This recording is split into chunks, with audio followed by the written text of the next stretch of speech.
হে মালিক, তোমার কাছে বিচার দিলাম। নাসিরুদ্দিন পাটোয়ারি এ কথা বলল। আসলে কথাগুলো শুনে যাবেন। হে মালিক, তুমি আমাদের রক্ষাকারী, তুমি আমাদের রিজিক দাতা।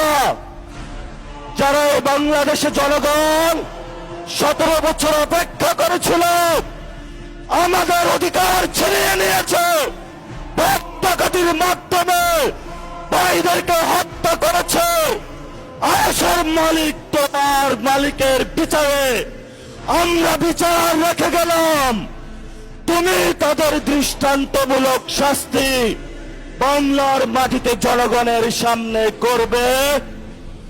আমরা আজকে তোমার মসজিদের সামনে বিচার রেখে গেলাম। বাংলাদেশের মানুষ হতাশ হবেন না। লা তাহজান, ইন্নাল্লাহা মানা।